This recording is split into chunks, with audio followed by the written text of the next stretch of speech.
बोल news headquarter.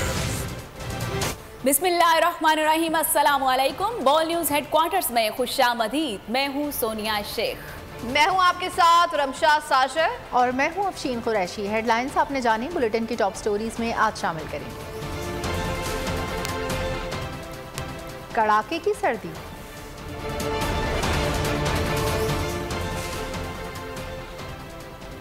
पुरानी पार्टियों में नई हलचल, सिंध हुकूमत को अल्टीमेटम,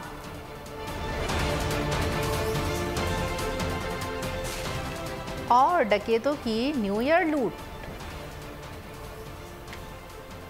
ये सब भी होगा। सबसे पहले बात करेंगे मौसम की। मुल्क भर में जाड़े की धूम है। कराची में साइबेरियन हवाएं चल पड़ी हैं। पारा 11 डिग्री तक गिर गया। मौसम ठंडा ठार हो गया।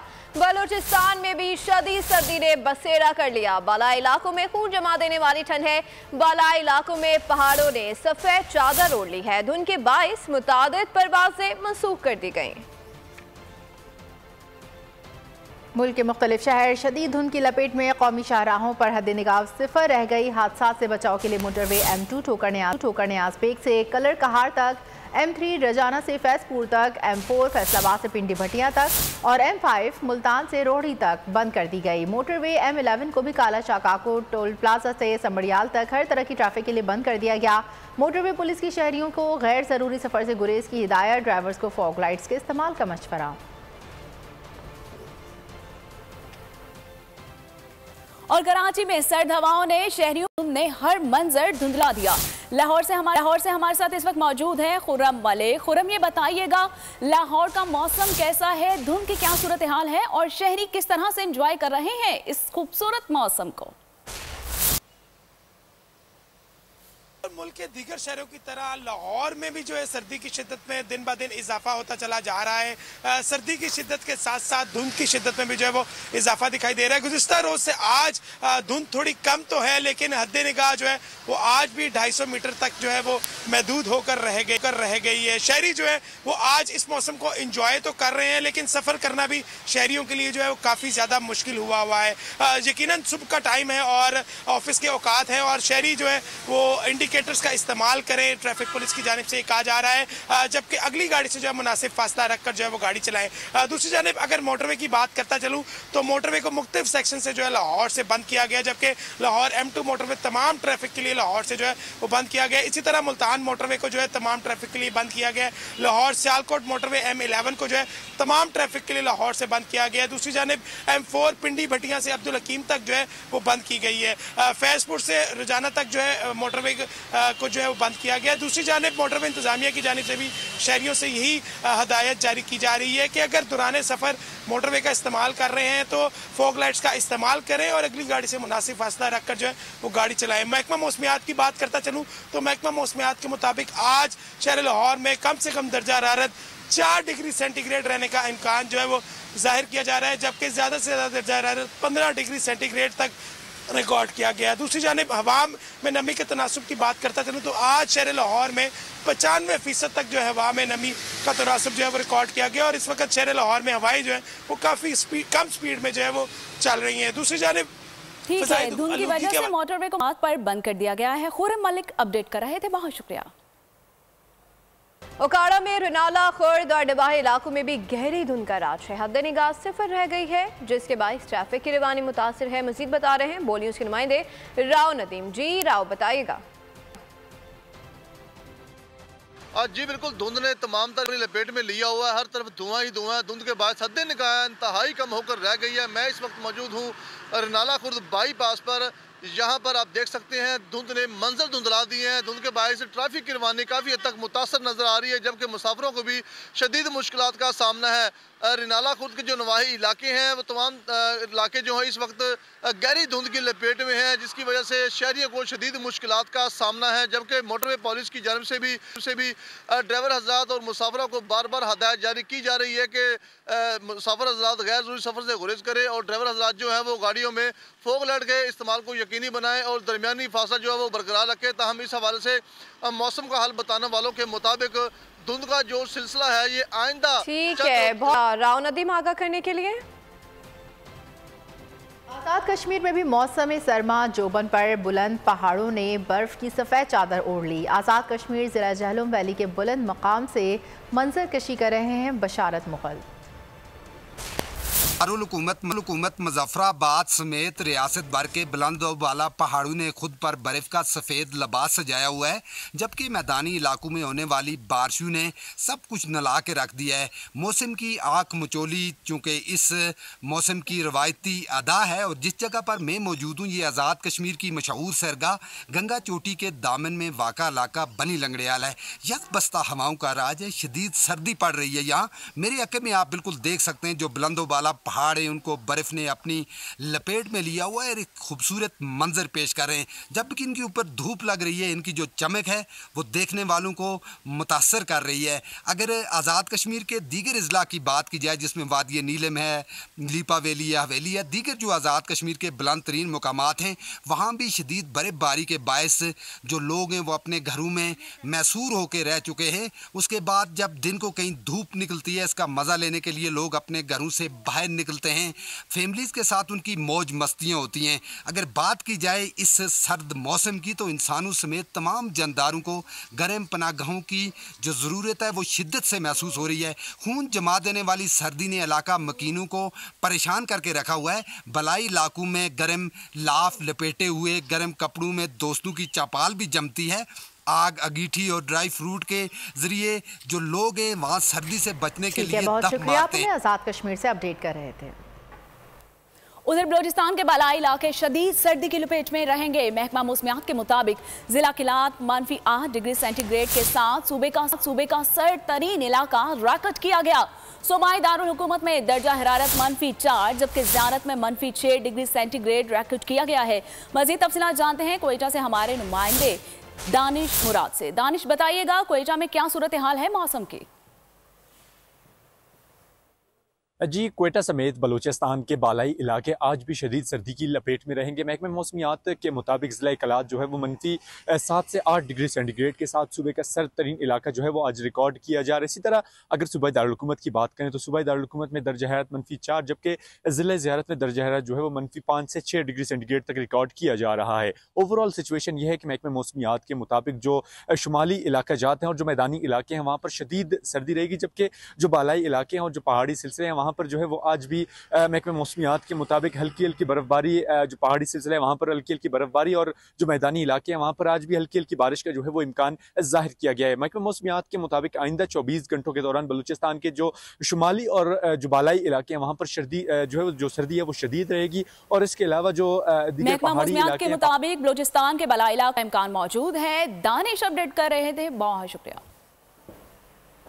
और आगे बढ़ेंगे, आप बताएं कराची में कोरोना की नई किस्म ने खतरे की घंटी बजाती है। महकमा सेहत सिंध ने कराची में कोरोना वायरस के 2 नई किस्म के 6 केसेस की तस्दीक कर दी है।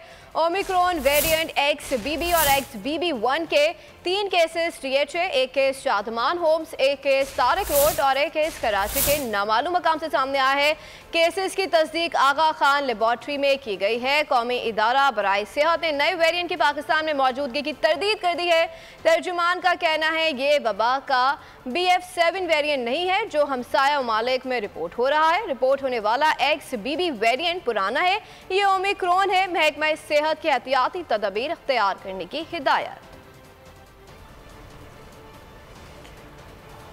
पाकिस्तान की कौमी सलामती कमेटी के बयानात से वाकिफ़ हैं। पाकिस्तानी अवाम ने दहशतगर्द हमलों से शदीद नुकसान उठाया। तर्जुमान अमरीकी महकमा खारजा नेड प्राइस का वाशिंगटन में प्रेस ब्रीफिंग में कहना था कि यकीनी बनाया जाए दहशतगर्द अफगान सरजमीन इस्तेमाल न कर सकें।